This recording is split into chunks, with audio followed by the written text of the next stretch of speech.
the chairperson of the Iraq Advisory Council, who joins us now live from Baghdad. Welcome to the programme. So much happening in Iraq. Tell us, does Muqtada al Sadr and his supporters have a point about early elections? Actually, they are not calling for early elections. They are calling for change of the system, the political system. They believe that this current political system is no longer functional and is not going to solve Iraq's problems. And they're calling for a complete change in the system, which could be under a new constitution and a new, some of them call for presidential system, or maybe presidential parliamentary system under a new constitution and new election later on. And what is right now exactly what Muqtada al Sadr wants? What does he want exactly? What would his role be? And what is Iran's role here? The Sadrists have not officially declared any roadmap as to exactly what they want. Their literature and what they call for, they talk about reform. They talk about that we no longer want a consensus government. We don't want corruption. We want reform and so on.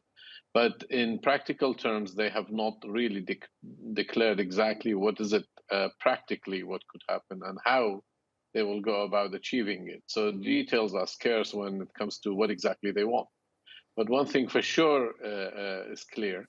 They do not want the political rivals to take over the power that they have vacated.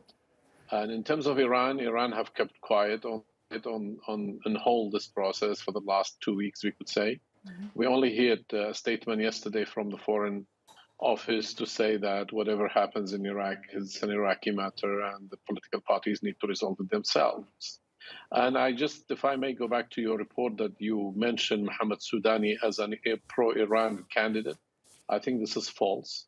Mohammed Shia Sudani is a prominent Iraqi politician, and he is definitely pro-Iraq more than anything else. As a person, I'm talking about. Okay.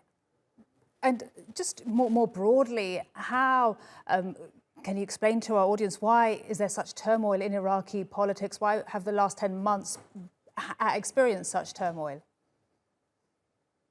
The Iraqi political system is complicated, and the way that it is designed and the constitution, the way it was written, it relies heavily on that each component of Iraqi society will take some share of that system.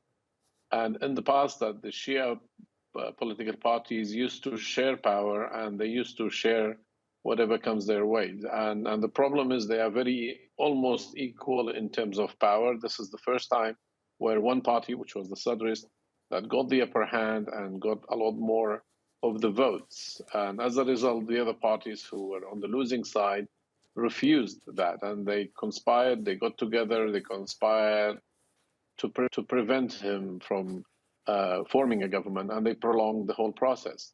And they were helped also with the judiciary decision from the federal court that obligated them to must achieve 2/3 to elect a president, and that became very difficult.